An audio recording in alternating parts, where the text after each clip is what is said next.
wabarakatuh.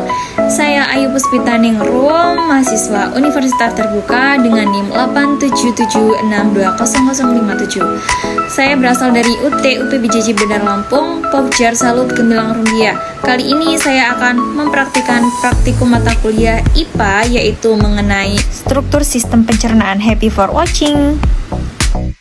Baik, jadi di sini saya akan menjelaskan struktur sistem pencernaan.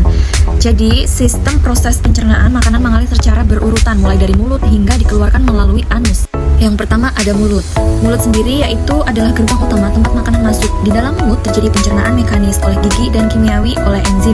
Gigi berfungsi memotong, merobek, dan mengunyah makanan menjadi bagian-bagian yang lebih kecil. Sedangkan lidah membantu membolak-balikan makanan, merasakan rasa makanan, dan membantu proses menelan. Dan lelangit dan uvula membantu mengarahkan makanan saat ditelan dan mencegah makanan masuk ke rongga hidung.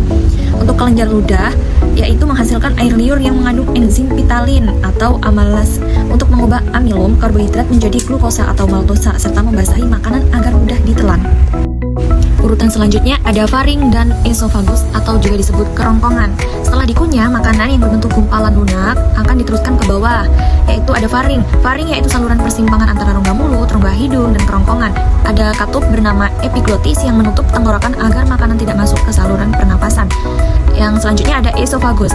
Esofagus sendiri itu adalah saluran berotot yang menghubungkan mulut dengan lambung. Di sini terjadi gerak peristaltik atau gerakan meremas-remas dan mendorong untuk mengalirkan makanan menuju lambung.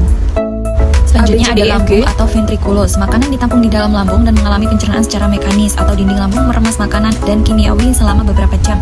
Ada asam lambung, yaitu berfungsi membunuh kuman atau bakteri yang masuk bersama makanan dengan mengaktifkan pepsinogen menjadi pepsin. Ada juga enzim pepsin, yaitu memecah protein menjadi pepton. Ada juga enzim renin, berfungsi mendapatkan protein susu atau kasein.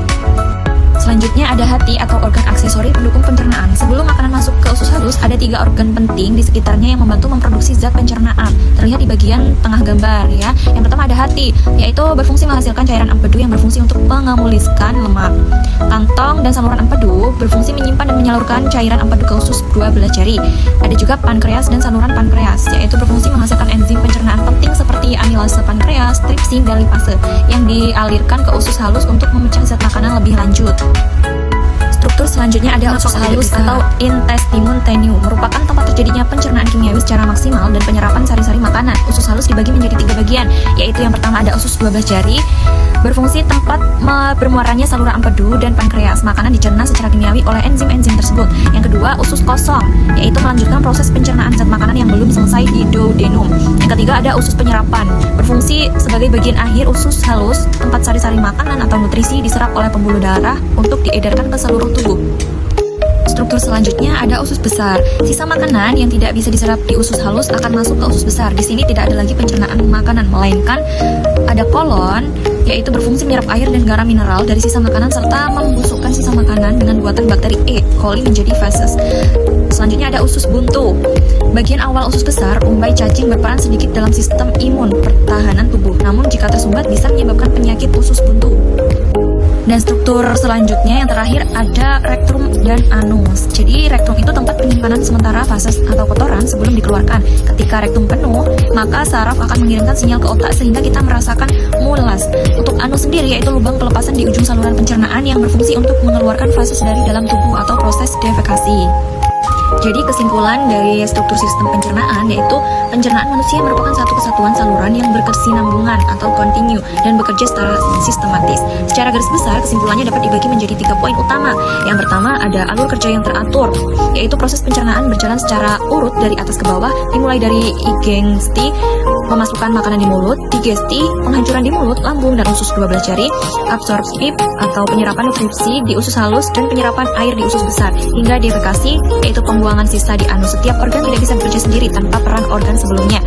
Kesimpulan yang kedua yaitu kerjasama saluran dan organ aksesori. Sistem ini tidak hanya bertumpu pada jalur utama yang dilewati makanan, tetapi sangat bergantung pada organ pendukung hati, kantong empedu, dan pankreas yang bertugas menghasilkan cairan serta enzim penting untuk memecah zat makanan kompleks seperti lemak dan protein.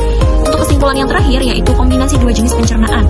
yang dimana struktur ini dirancang untuk memadukan pencernaan mekanis atau menggunakan otot lambung dan gigi untuk memperkecil ukuran makanan, serta pencernaan kimiawi yaitu menggunakan enzim dan asam lambung agar nutrisi berada dalam bentuk sekecil mungkin sehingga bisa diserap dan digunakan oleh tubuh yang menghasilkan energi. Sekian, terima kasih.